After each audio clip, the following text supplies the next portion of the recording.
বেটা রেডি হয়ে যা, মাইয়া দেখতে যাইবো। ঠিক আছে পাপা, রেডি হয়েছি। হ্যাঁ বে, তুই পরশু দিনকে বউ দেখালি আর আজকে বিয়ে হয়ে গেল। আমি তো ভাবছিলাম তুই বিয়ে করবি, এদিকে তো তোর বাপ বিয়ে করে নিয়েছে। কি ফালতু কথা বকছিস রে? আমার জন্যই তো বউ দেখতে গেছিল, আমার বিয়ের জন্যই তো। আবার তুই ফালতু কথা বকছিস? আমার বাপ বিয়ে করে লেছে, মিথ্যা কথা বলবি না।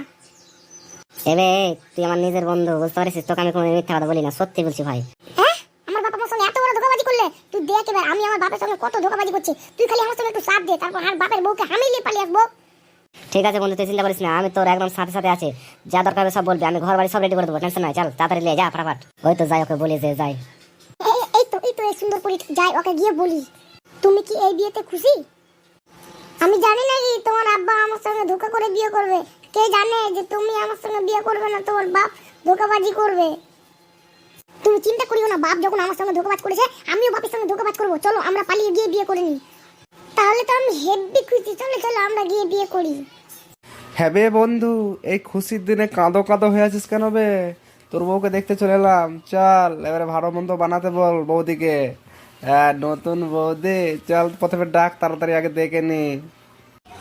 আর তোর বৌদি রে, যেরকম করবো সেরকম ফল রে। আমার কপালে রে কি ও দুর্দশা হলো রে।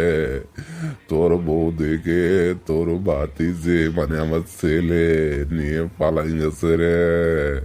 আমিও তো অন্যায় করেছি, মনে হচ্ছে আমার ছেলের সঙ্গে বিয়ে দিতে হতো। আমি তো ভুল করেছি, আমার ছেলেকে দেখে আমি বিয়ে করে নিয়েছি রে।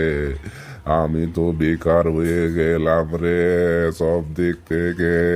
হায় হায় রে। ঠিক হয়েছে বেটা, ঠিক হয়েছে। সেই লেগে দেখিয়ে তুই বিয়ে করেছিস তো হবে না এমনি? হ্যাঁ, বেটার আমি পিটাই তোরে আমি। ঠিক আছে, আমার তোমার আনন্দ তো লাগতেছে। হ্যাঁ।